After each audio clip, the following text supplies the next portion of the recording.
جی اب اس کی تھوڑی سی ایکسپلینیشن. یرید اللہ لیبین لکم، اللہ تعالیٰ چاہتے ہیں کہ تمہارے لیے اپنے احکامات کو واضح کر دیں، کھول کر بیان کر دیں، کہ کوئی چیز ایسی نہ ہو کہ جس کی تمہیں سمجھ نہ آئے، بالکل واضح طور پر بتا دیں. وَيَهْدِيَكُمْ سُنَنُ الَّذِينَ مِن قَبْلِكُمْ، اور وہ ہدایت دیں تمہیں ان طریقوں کی طرف جو تم سے پہلے کے لوگوں کے تھے. یعنی جو پہلے لوگ تم سے پہلے جو گزرے ہیں ان لوگوں میں، چاہے وہ عیسائی تھے یا یہود. وہ تو عیسائی یہودی تو انہوں نے خود اپنے لیے نام تجویز کیے، اصل میں تو سب لوگ جو تھے وہ بیسیکلی مسلمان ہی تھے، اور اللہ ہی کی جو تعلیم تھی وہ ان تک آئی تھی. پھر یہ بعد میں انہوں نے خود اپنی مرضی سے تبدیلیاں کر کے اور اپنے لیے مختلف نام تجویز کر لیے. تو لیکن جتنے بھی لوگ تھے پہلے جن میں پیغمبر آئے، ان میں نیک لوگ بھی تھے اور برے لوگ بھی تھے. تو اللہ تعالیٰ یہ چاہتے ہیں کہ تم انبیاء، صلحاء اور نیک لوگوں کا راستہ اختیار کرو.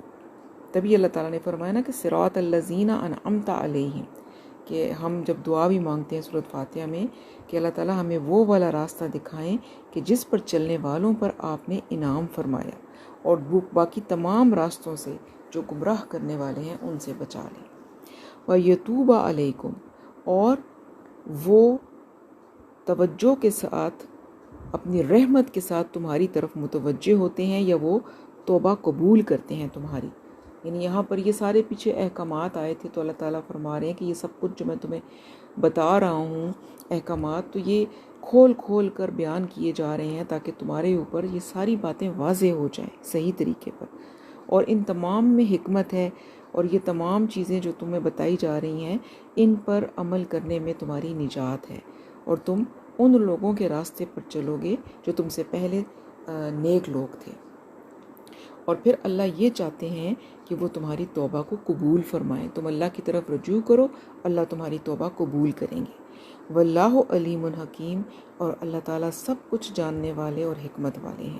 اللہ کے ہر فیصلے میں کوئی نہ کوئی حکمت ہوتی ہے. جو ہماری سمجھ میں آ جائے تو اچھی بات ہے، اگر نہ آئے تو بھی ہمیں اس کو مان لینا چاہیے اس یقین کے ساتھ کہ اس میں کوئی نہ کوئی حکمت ہے جو میں آج نہیں سمجھ پا رہی، کبھی نہ کبھی اس کی حکمت مجھے سمجھ آ جائے گی. واللہ یرید ان یتوب علیکم، اور اللہ تو یہ چاہتے ہیں کہ تم پر رحمت کے ساتھ توجہ کریں، کہ وہ تمہاری توبہ کو قبول فرمائیں. یعنی کہ اللہ تعالیٰ کتنے غفور الرحیم ہیں کہ اللہ تعالیٰ کو یہ بات پسند ہے کہ بندہ اللہ کی طرف رجوع کرے.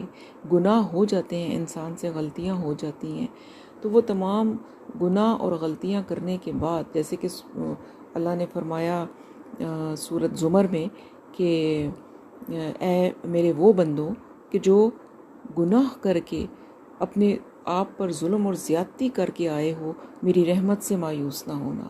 یعنی تم کتنے بھی گناہ کر لو لیکن اللہ کی رحمت سے مایوس نہ ہونا. جب اس کی طرف پلٹو گے نیک نیتی اور سچے دل کے ساتھ تو وہ ضرور ضرور تم پر رحمت کے ساتھ رجوع کرے گا تمہاری طرف. تو یہ تو اللہ فرما رہے ہیں کہ میں چاہتا ہوں کہ میں تمہاری توبہ کو قبول کروں، تم توبہ کرنے والے تو بنو. اور فرمایا وَيُرِيدُ الَّذِينَ يَتَّبِعُونَ الشَّهَوَاتِ أَن تَمِيلُوا مَيْلًا عَظِيمًا، اور وہ لوگ جو شہوت یعنی کہ خواہشات کی پیروی کرتے ہیں، وہ تو یہ چاہتے ہیں کہ تم کو راہ حق سے بھٹکا کر دور لے جائیں. یعنی سیدھے راستے سے تمہیں ہٹا کر ٹیڑھے راستوں کی طرف لے جائیں اور بہت دور تک تمہیں لے جائیں کہ تم واپسی کا راستہ ہی نہ پا سکو. اور وہ یہ چاہتے ہیں کہ تمہارا جو رجحان ہے وہ صراط مستقیم کی بجائے غلط راستوں کی طرف ہو جائے اور ادھر ہی تم بھٹکتے پھرتے رہو، جیسے آج کے زمانے میں ہو بھی رہا ہے. خاص طور پر عورتوں کے حقوق کو لے کر عورتوں کے حوالے سے دیکھا جائے تو اب ہم یہ پڑھ رہے ہیں کہ کتنے احکامات آئے ہیں، لیکن آج کے زمانے میں ہم ان احکامات پر عمل کرنا اس کو ہم بہت دقیانوسی سمجھتے ہیں. ہم سمجھتے ہیں کہ یہ ٹھیک نہیں ہے، عورت کو تو آزادی ملنی چاہیے. اور اگر ہم کوئی ایسی بات کر بھی نہیں سکتے، ہمیں لگتا ہے کہ ایسا کہنا بھی جو ہے وہ آج کے معاشرے میں آسان نہیں ہے. تو یہ جو ہے یہ وہ لوگ ہیں جو اپنی خواہشات کے پیچھے چلتے ہیں، وہ باقی لوگوں کو بھی اسی طرف گھسیٹ کے لے جاتے ہیں، جیسا میرا جسم میری مرضی والا ایک کہانی، ایک سٹنٹ شروع ہوا تھا اور چل رہا ہے۔ یرید اللہ ان یخفف عنکم، اللہ چاہتے ہیں کہ تم پر سے بوجھ کو ہلکا کر دیں۔ یعنی یہاں پر کیا بتایا کہ تم یہ نہ سمجھو کہ اللہ تم پر بوجھ ڈال رہے ہیں، یہ ساری باتیں کہ پردہ کرو اور یہ کرو، اور جتنے بھی احکامات دیے جا رہے ہیں، سیگریگیشن ہے میل اور فیمیل میں، وراثت کے قوانین ہم نے پڑھے، مہر کی ساری باتیں ہم نے پڑھی، تو اللہ فرماتے ہیں کہ یہ ساری باتیں سن کر تم یہ نہ سمجھو کہ تم پر کوئی بوجھ ڈالا جا رہا ہے، بلکہ اللہ تو تم پر تخفیف چاہتے ہیں، تم سے بوجھ کو ہلکا کرنا چاہتے ہیں۔ اگر تم ان چیزوں پر عمل نہیں کرو گے تو معاشرے میں گندگیاں پھیلیں گی، فساد ہوگا، جھگڑے ہوں گے، بدگمانیاں ہوں گی، اور اللہ تعالیٰ ان سب کی روک تھام چاہتے ہیں اور وہ تمہارے لیے آسانی چاہتے ہیں۔ اور یقین کریں کہ دین کے احکامات پر عمل کرنا جب ہم شروع کرتے ہیں تو وہ بوجھ لگتے ہیں، کیونکہ ہم اس کے عادی نہیں ہوتے، ہم ایک آزاد سے ماحول میں آزاد زندگی گزار رہے ہوتے ہیں۔ ڈیفینیٹلی دین تھوڑی بہت پابندیاں لگاتا ہے، لیکن اگر انسان سمجھے اور اللہ کی بات پر یقین رکھے کہ ان پابندیوں میں ہی ہمارے لیے بہتری ہوتی ہے، ہمارے سے بوجھ اتر رہے ہوتے ہیں، ان پابندیوں پر عمل کرنے سے بوجھ چڑھ نہیں رہے ہوتے۔ اب ٹائم نہیں ہے، لیکن اگر ہم ان کو سمجھنے کی کوشش کریں، یہ آپ کے لیے ایک میں فوڈ فار تھاٹ دیتی ہوں کہ آپ اس کے اوپر سوچیں کہ دین کے جتنے بھی احکامات ہیں، جب ہم ان پر عمل کرنا شروع کر دیتے ہیں تو زندگی کتنی آسان ہو جاتی ہے۔ اور اللہ تعالیٰ خود فرما رہے ہیں کہ میں چاہتا ہوں، اور اللہ ہمیشہ سچ کہتے ہیں، اللہ سے زیادہ سچی بات کسی کی ہو ہی نہیں سکتی، فرماتے ہیں کہ میں تو چاہتا ہوں کہ تم پر سے بوجھ کو ہلکا کر دو۔ وَخُلِقَ الْإِنسَانُ ضَعِيفًا، اور انسان تو کمزور اور ضعیف پیدا کیا گیا ہے، اس کے اندر کمزوری کے پہلو موجود ہیں، اور نفس بھی ہے جو اس کو مائل کرتا ہے ان چیزوں کی طرف، اور انسان ضعیف ہے، وہ استقامت کے ساتھ ایک راستے پہ چلنے کے لیے بہت زیادہ قوت ایمانی چاہیے ہوتی ہے، جو کہ انسان میں کم ہوتی ہے، جن میں ایمان وہ بھٹک جاتے ہیں۔ اور فرمایا کہ انسان تو پیدا ہی ضعیف کیا گیا ہے، وہ تو پیدا ہی کمزور، کہ اس میں یہ ایک چیز ہے کہ وہ پھسل جاتا ہے۔ اسی لیے اللہ تعالیٰ نے توبہ کا دروازہ کھلا رکھا ہے کہ تم غلطیاں کر بھی لوگے نا تو پھر بھی جب احساس ہو تو پلٹ آنا، یہ نہ ہو کہ تم مایوس ہو کر پھر سیدھے رستے سے ہی دور ہو جاؤ۔ بہت خوبصورت آیتیں ہیں، اللہ تعالیٰ نے انسان کو بڑی ہمت دلائی ہے، بڑا حوصلہ دلایا ہے ان آیتوں میں۔ آگے فرمایا کہ ایک سیکنڈ، یا ایھا الذین آمنوا، اے ایمان والو، لا تأکلوا اموالکم بینکم بالباطل، اپنے مال آپس میں باطل طریقے سے مت کھاؤ،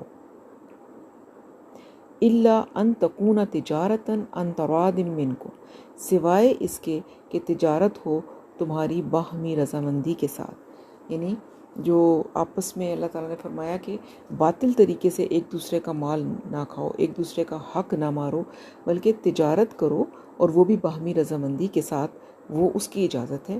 تجارت اور لین دین کی بنیاد اصل میں باہمی رضامندی پر ہی ہوتی ہے۔ اس سے حاصل ہونے والا جو منافع ہوتا ہے وہ بھی جائز اور حلال ہوتا ہے۔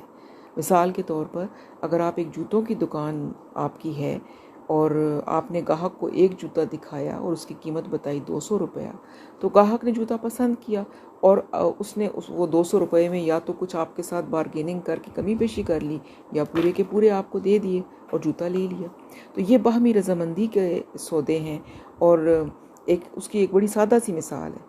اور ظاہر ہے جوتے کے اوپر جو منافع کمایا آپ نے تو وہ جائز تھا، کیونکہ آپ نے اس کی محنت کی، جوتا لائے، اپنی دکان بنائی، اس کا کرایہ دیا، وہ سب چیزیں جو ہیں اس کا آپ نے منافع لے لیا۔ تو یہ باہمی رضامندی کے ساتھ تجارت جو ہے وہ کرو اور اس میں منافع بھی کماؤ بے شک۔ تو یہ فرمایا کہ باطل طریقے سے مال نہیں کھانا، کسی بھی طرح سے ایک دوسرے کا مال جو ہے وہ ناحق نہیں کھانا، اس سے منع فرمایا۔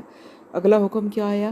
وَلَا تَقْتُلُوا أَنفُسَكُمْ، اور نہ اپنے آپ کو قتل کرو۔ یعنی اس سے مراد علماء نے یہ بھی بتایا ہے کہ اس سے مراد خودکشی ہے، یعنی اپنے نفس کو قتل مت کرو۔ ہماری جان بھی اللہ کی امانت ہے، اس کو قتل کرنے کا ہمیں کوئی حق نہیں ہے، تو اپنے نفس کو قتل مت کرو۔ اور یہ بھی معنی لیا جاتا ہے اس سے کہ انفسکم سے مراد یہ ہے کہ ایک دوسرے کو، کہ تم ہم سب جو ہیں وہ ایک دوسرے کے میں سے ہیں، ایک دینی بہن بھائی ہیں، تو ایک دوسرے کو قتل مت کرو ناحق بغیر وجہ کے۔ تو اس کو بھی حرام قرار دیا گیا اور یہ بھی حکم یہاں پر آ گیا۔ ان اللہ کان بکم رحیما، اور یقیناً اللہ تعالیٰ تم پر بہت مہربان ہے، رحم کرنے والا ہے۔ وَمَن يَفْعَلْ ذَلِكَ عُدْوَانًا وَظُلْمًا، اور جو کوئی بھی یہ کام کرے گا ظلم کے ساتھ اور سرکشی کے ساتھ، یعنی یہ دونوں کام جو اوپر بتائے گئے، ایک تو قتل نفس اور دوسرا وہ باطل طریقے سے مال کھانے والا، اور اگر کوئی یہ کام کرے گا تو ظلم کے ساتھ اور سرکشی سے، تو اس کے بارے میں فرمایا فَسَوْفَ نُصْلِيهِ نَارًا، تو ہم جلد ہی اس کو جھونک دیں گے آگ میں، یعنی جب وقت آئے گا جو کہ بہت جلد آنے والا ہے تو اس کو آگ میں ڈالا جائے گا۔ وَكَانَ ذَلِكَ عَلَى اللَّهِ يَسِيرًا، اور یہ سب کچھ کرنا اللہ پر بہت آسان ہے۔ کہ یہ مت سمجھنا کہ اللہ تعالیٰ جو ہیں وہ اتنے لوگوں کو، اتنی بڑی خلقت جو ہے اس کو جہنم میں کیسے ڈالیں گے، یہ اللہ کے لیے سب کچھ کرنا بہت آسان ہے۔ اللہ تعالیٰ تو سب کچھ کرنے پہ قادر ہیں۔ تو یہ آج کا ہمارا لیسن تھا۔ اللہ تعالیٰ ہمیں جو کچھ پڑھا ہے اس پر عمل کی توفیق عطا فرمائیں، اور ہمارے گناہوں کو معاف کریں، اور ہمیں سچی توبہ کی بھی توفیق عطا فرمائیں۔ سبحانک اللہم و بحمدک، نشہد ان لا الہ الا انت، نستغفرک و نتوب الیک۔ السلام علیکم ورحمۃ اللہ وبرکاتہ۔ میں لیسن تھوڑا جلدی بھی کر رہی ہوں اور چھوٹا کر دیا ہے 2 پارٹس میں، کیونکہ یہ آج کل جو موبائل میں نے چینج کیا ہے تو مجھے ریکارڈنگ کا بڑا مسئلہ ہو رہا ہے۔ ایک تھوڑے سے ٹائم سے ذرا سے بھی ریکارڈنگ بڑھتی ہے تو پھر واٹس ایپ پہ وہ ٹرانسفر نہیں ہو رہی۔ بس کوشش کر رہی ہوں اس کا کوئی حل نکالنے کی، جیسے ہی کوئی نکلتا ہے تو پھر انشاءاللہ پرانی روٹین پہ آ جائیں گے۔